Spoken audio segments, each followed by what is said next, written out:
साल 1631 में शुरू हुआ था और साल 1653 में बनकर तैयार हुआ और इसे आज भी निर्माण कुशलता का एक विशाल नमूना कहा जाता है। शोधकर्ताओं ने इस पर कई शोध किए हैं और उनका मानना है कि ताजमहल के नीचे 1000 से भी ज्यादा कमरे हैं। उनका मानना है कि ताजमहल जितना ऊंचा है धरती के अंदर उतनी ही गहराई तक बनाया गया है। जिस जमाने में ताजमहल को बनाया गया था उस जमाने में किले से बाहर निकलने के लिए कई रास्ते बनाए जाते थे और ऐसा ही ताजमहल के अंदर भी है। इसके नीचे से एक रास्ता भी है जो कहीं बाहर निकलता है, लेकिन ताजमहल के रहस्यमय तहखानों की तरह उस रास्ते को भी शाहजहां के समय से ही। नमस्कार दोस्तों, आप सबका फिर से एक नए वीडियो पे स्वागत है। आशा करता हूँ कि आप लोग बहुत ही अच्छे होंगे। फिर से आगे हूँ एक नया वीडियो लेकर। इस वीडियो में आप लोग को दिखाने वाला हूँ कि आप लोग ताजमहल तो ज़रूर देखे होंगे। ताजमहल एक इतना खूबसूरत इमारत है जो अपने विश्व के 7 अजूबों में से एक ताजमहल भी आता है। लेकिन क्या आप लोगों को पता है कि बहुत सारी आप लोगों ने कहावतें सुनी होगी कि ताजमहल को बनाने के बाद जितने भी लोग उसको कारीगर जितने बनाए थे उनके हाथ काट दिए थे। क्या ये सच है, क्या गलत है, आप लोग को इस वीडियो में दिखाने वाला हूँ। क्या सच में जितने भी कारीगर ताजमहल को बनाए थे उनका हाथ काट दिया गया था? आखिर ताजमहल इतना खूबसूरत कैसे बना और इसको किसने बनवाया, तो आप लोग को इस वीडियो में जानने को मिलेगा। तो आप लोग वीडियो में लास्ट तक बने रहिएगा और अगर चैनल पर नए हो तो चैनल को प्लीज़ सब्सक्राइब कर देना। और ये वीडियो जहाँ से मैंने लिया है उस चैनल का नाम है डेली टीवी इंडिया, तो आप लोग जाकर इनके चैनल को प्लीज़ सब्सक्राइब कर देना। इस वीडियो का लिंक आप लोग को डिस्क्रिप्शन में मिल जाएगा और इस वीडियो का पूरा क्रेडिट उन्हीं को जाता है। तो चलिए वीडियो को शुरू करते हैं। साल 1631 में शुरू हुआ था और साल 1653 में बनकर तैयार हुआ और इसे आज भी निर्माण कुशलता का एक विशाल नमूना कहा जाता है। शोधकर्ताओं ने इस पर कई शोध किए हैं और उनका मानना है कि ताजमहल के नीचे 1000 से भी ज्यादा कमरे हैं। उनका मानना है कि ताजमहल जितना ऊंचा है धरती के अंदर उतनी ही गहराई तक बनाया गया है। जिस जमाने में ताजमहल को बनाया गया था उस जमाने में किले से बाहर निकलने के लिए कई रास्ते बनाए जाते थे और ऐसा ही ताजमहल के अंदर भी है। इसके नीचे से एक रास्ता भी है जो कहीं बाहर निकलता है, लेकिन ताजमहल के रहस्यमय तहखानों की तरह उस रास्ते को भी शाहजहां के समय से ही बंद करवा दिया गया। आपको यह जानकर जरूर हैरानी होगी कि ताजमहल का रंग भी बदलता है। दिन के अलग अलग पहर के हिसाब से ताजमहल भी अपना रंग बदलता रहता है। सुबह देखने पर ताज गुलाबी दिखता है, शाम को दुधिया सफेद और चांदनी रात में सुनहरा दिखता है। ऐसा सफेद संगमरमर पर सूरज और चांद की रोशनी पड़ने के कारण होता है। ऐसा कहा जाता है कि ताजमहल के निर्माण के वक्त भूत और चीनी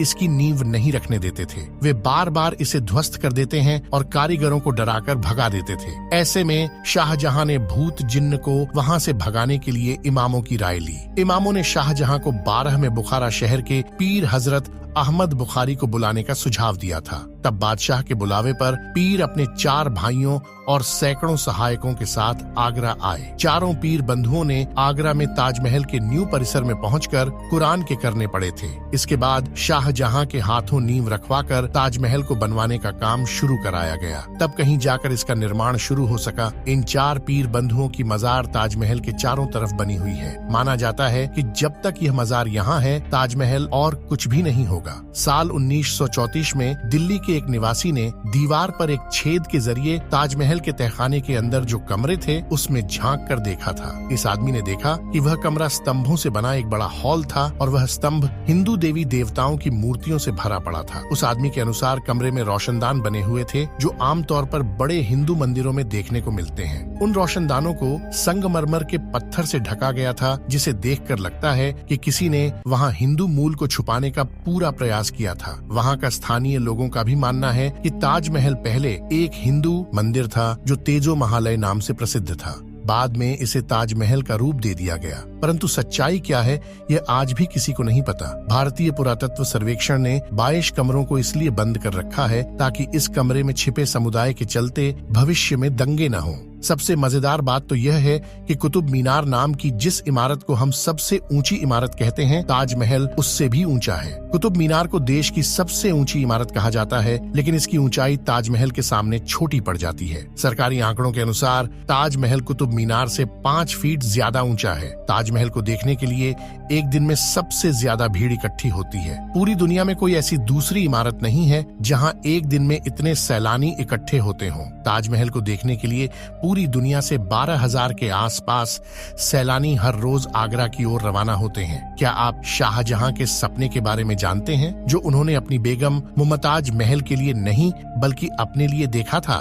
काले ताजमहल का सपना शाहजहां चाहते थे कि मुमताज के लिए बने सफेद ताजमहल के बाद वे अपने लिए काला ताजमहल बनवाएं। लेकिन जब उन्हें उनके बेटे औरंगजेब ने कैद कर लिया तो यह सपना हमेशा के लिए सपना बनकर ही रह गया। यदि ताजमहल की मीनारों पर गौर किया जाए तो आप देखेंगे कि चारों मीनारें सीधी खड़ी न होकर एक दूसरे की ओर झुकी हुई हैं। इमारतों का झुका हुआ निर्माण बिजली और भूकंप के दौरान मुख्य गुंबद पर न गिरने के लिए किया गया था। कुछ लोग तो कहते हैं कि चारों मीनारें गुंबद को झुककर सलाम कर रही हैं, इसीलिए झुकी हुई हैं। कहा जाता है कि जिन मजदूरों ने ताजमहल को बनाया था, शाहजहां ने उनके हाथ कटवा दिए थे। लेकिन इतिहास में वापस लौटा जाए तो ताजमहल के बाद भी कई इमारतों को बनवाने में उन लोगों ने अपना योगदान दिया था जिन्होंने ताजमहल बनाया था। उस्ताद अहमद लाहौरी उस दल का हिस्सा थे जिन्होंने ताजमहल जैसी भव्य इमारत का निर्माण किया था और उस्ताद अहमद की देख रेख में लाल किले का निर्माण कार्य शुरू हुआ था। कहा जाता है कि ताजमहल शाहजहां ने नहीं बल्कि समुद्रगुप्त ने बनवाया था। जिस जगह पर हम आज की तारीख में ताजमहल जैसी भव्य इमारत को देख पा रहे हैं, वहाँ पहले शिव मंदिर था जिसका नाम तेजो महालय था और उसकी छत से टपकने वाला पानी